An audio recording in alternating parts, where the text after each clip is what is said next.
Hey there folks, Wrel here. A good deal of time has passed since the last video regarding the new player experience, but I figured it was about time again because we've certainly taken some steps in the right direction, but we also have a long way to go. That being said, this video is going to be split into two parts, and the first one is just a handful of suggestions, while the second video will be more focused on a singular suggestion with a couple different facets to it. So, attracting new players to PlanetSide 2 isn't that difficult to do, according to the game's producer. Advertising campaigns are pretty successful at drawing in a new crowd, but the challenge is that players aren't sticking around. The churn rate is extremely high, which is the same problem that we've had for the past 2 years. And at its core, I think that the players who don't stick around are players who just aren't having fun. It sounds obvious, I know, but outside of performance, which is something that's constantly being worked on, the reason we most commonly cite for new players not enjoying themselves is that the learning curve is too steep. And while yes, the learning curve is important, I'm starting to think that it's not as big of a deal as it's made out to be. I think it's less about new players having to climb a wall and more about stepping on their fingers as they try. Now, a better ramp should exist, of course, but the difference between a beginner and a veteran is just how many times they're willing to fall off the wall before they quit trying to climb. And when speaking to one of the devs, I was told that players are much more likely to stick around if they can make it to at least Battle Rank 8. That would mean that basically, beyond first impressions, you've got maybe 3 hours worth of playtime at most to convince a player to stay. So in other words, to turn a new player into a veteran. Now, think about all the things that frustrate you in PlanetSide 2. Maybe it's shotguns, or maybe it's rocket primaries, spawn camping, vehicle spam, friendly fire, max units, poor leadership, or maybe it's just not being able to find a good fight or a fight at all. A new player is immediately exposed to any of those things, and we're just banking on those players to kind of suck it up and deal. We hope that they'll learn enough, quickly enough, and that the moments that make them say, wow, that was really cool, are going to be more memorable than that 10 death streak that they're currently racking up. Now, oftentimes the honeymoon effect of a new game is enough to stave off those lows for a while, and if I had to guess, just based on what I hear and what I see, people's first impressions of the game are actually pretty good. I mean, they're awestruck by the massive scale and scope, but the shininess starts to wear thin really quick. So how do we create a better experience from the very beginning? One that encourages players to keep progressing long after the honeymoon effect is worn off. There are a bunch of different areas that we can look at, but why don't we start with your introduction to the game first? As of writing this, when a new player starts their very first character, they run through a tutorial and ultimately instant action into their first battle. As I understand it, the devs want to tailor instant action to drop lower battle rank players into battles that they're more likely to win, hopefully to create a more ideal situation for them starting out. Now, to me, this makes great sense, and if they haven't finished that system yet, it'll definitely be one of the smarter routes to take. But before that point, you're placed into a boring tutorial, which seems more like a necessary evil than anything else. I believe that this tutorial can be done in a much more organic way through the directive system, and because of that I ended up asking some questions to Luke Sigmund, who is the lead designer, lead developer, I'm not sure, in regards to that. And basically what he said was that they are working on a new player directive tree, which is exactly what I was hoping for, but I still want to share my personal vision of what that system might look like. So that being said, what would happen if you axed the tutorial entirely and incorporated it into the open world experience? So if you imagine this, a new player drops into the game via instant action just like they used to, and they receive the original voiceover as an intro. If you've been playing the game for longer than a year, you might remember this, and I think it was a really great preface to the player's initial experience. Now boom, new player drops into their first fight as the light assault, ideally into one of those fights that are outlined as being winnable. A good guideline to start with is if your faction is 60-40 pop and you're defending a base that's actually pretty defensible. And if those types of battles don't exist at the time of the day or on the server, you can basically throw a brand new player into a spawn camping Zergfest and they'll still find it interesting because the game has that wow factor right from the start. And I think we all sort of realize this. But when the player has boots on the ground, you give them their very first directives, pinned right to their HUD, right at the beginning. This sort of fresh meat directive line would have voiceovers that would accompany it in actual play. So your faction representative tells you how to move, how to jump, how to sprint, and then when it's completed, boom, you get a star. Now, if you die for the first time, that's part of the directives as well. So awesome, you hear a voiceover that tells you to get used to it, you're going to be dying over and over again, but we're going to rebuild you thanks to nanites. And then you would derail them a little bit. After your first death, it'll also prevent you from respawning while it introduces you to other aspects of the menu. As always, you can opt out of the tutorial at any time, but the new player directive line would still be available to be completed at your leisure. Now, by default, when a new player presses escape for the very first time, make that first screen that pops up for them the directives tab, and show them the new player directive line that they're currently working on. This introduces them to a progression aspect of the game from an individual standpoint, and primes them for all sorts of shininess that they'll have access to in the future. Then you would go on to restrict the player from pressing anything other than the class menu, and you would allow them to explore that while the voiceover briefly covers each class. After that, you bring them out to the map screen again, you tell them to pick another class outside of the light assault that they were just using, then you have them deploy into the spawn room of another contested base, one that's currently under fire. Then they're instantly back into the fight, back into the real game as their new class, and as soon as they spawn in, you continue with the voiceovers that explain class abilities, and which key activates them. So then they would press the button to activate their ability, it checks off something new in their directive line, and once you have a few directives that are checked off, you introduce them to the next tier of the directive, which forces them to just go out and die 10 times, among other things. After their 10th death, they're rewarded with implant energy, a handful of certification points, and then you lock them again into the class menu. This time the voiceover is telling them how to unlock a new item.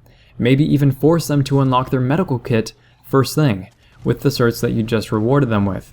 After that, you guide them into the implant menu to show off how all of that works, and then the voiceover says to now redeploy to the warp gate to begin the next part of your training. Then, once they're in the warp gate, it'll have them run to each terminal and open it up.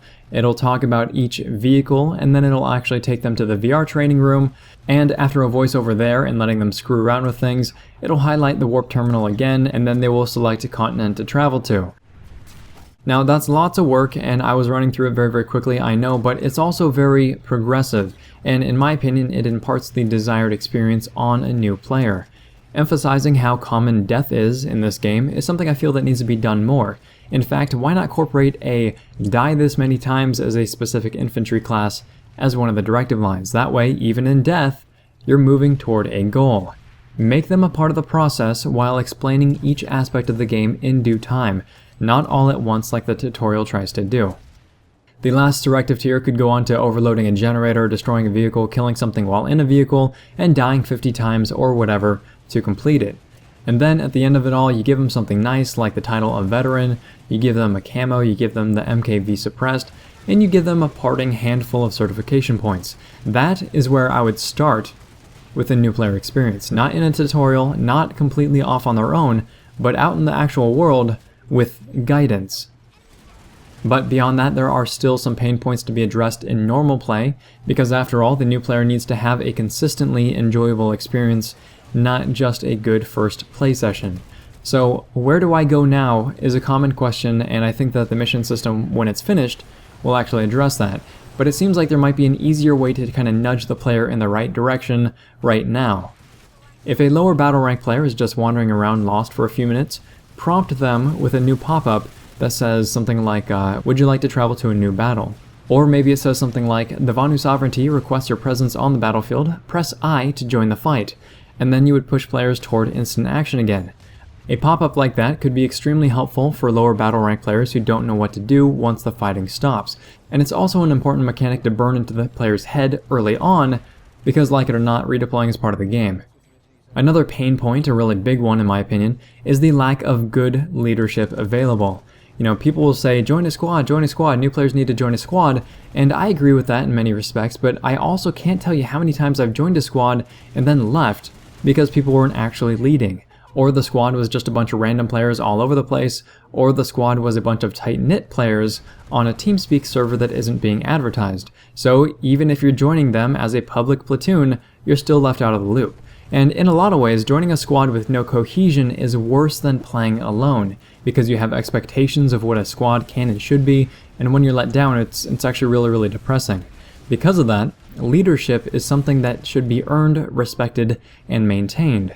Squad and platoon leaders should be able to form new player squads that specifically accept new players below a certain battle rank.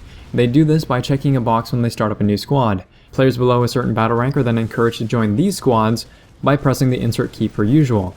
And the tooltip shouldn't say press insert to join a squad, it should say, at least to new players, join a squad to earn more experience, press insert. Because you want to immediately share a tangible benefit of joining a squad, not just kind of leaving it up to exploration. New players would join these squads, and once they do, it's kind of up to the squad leader to entertain and inform them, because after capturing or defending a couple of bases, the new player will be prompted with a one-question survey. That survey would ask, would you recommend, whatever the person's name is, to lead new players? And then they click yes or no. The player who is leading would then get points or karma, which is tallied up somewhere out of the way, but what should be happening is that new players will always join the active new player squad with the highest amount of points. And I say squad because platoons shouldn't really factor into this.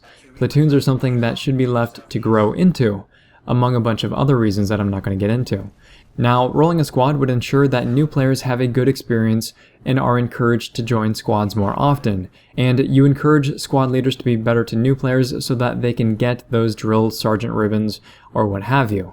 There are a number of members in the community that will do this, that will shepherd new players, people that genuinely want these players to have a good time, have a good experience, people who want the game to grow. But right now, we're not really given the tools to do that.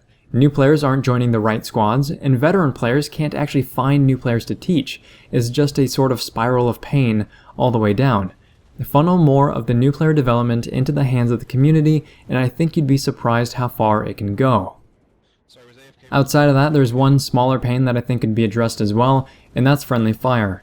The most common complaint I hear when talking about lowering friendly fire damage is that people will spam explosives, and I personally believe that this is a poor argument that's made as an attempt to kind of keep things from changing, because if you lower friendly fire damage to 50%, this means that a player standing on top of a friendly grenade is still going to take a load of damage. The only difference now is that instead of dying and getting frustrated and perhaps rage quitting, they'll hopefully be able to run for cover and heal up.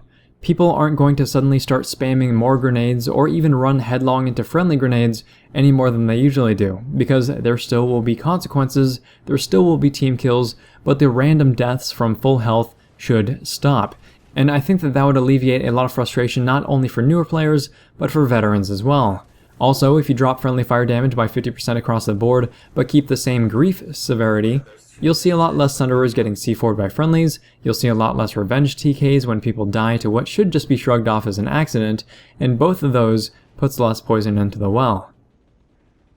So those are just a handful of suggestions that can go a long way toward benefiting the new player experience with enough tweaking and tampering. If you found this video interesting, helpful, or entertaining, please feel free to like, subscribe, tell your friends about the channel, and if you have any ideas of your own to benefit the new player experience, please leave that in the comment section down below. Getting new players to stick around and play the game is one of the most challenging aspects of designing something like this. Thanks very much, folks. We're all signing off. Got him.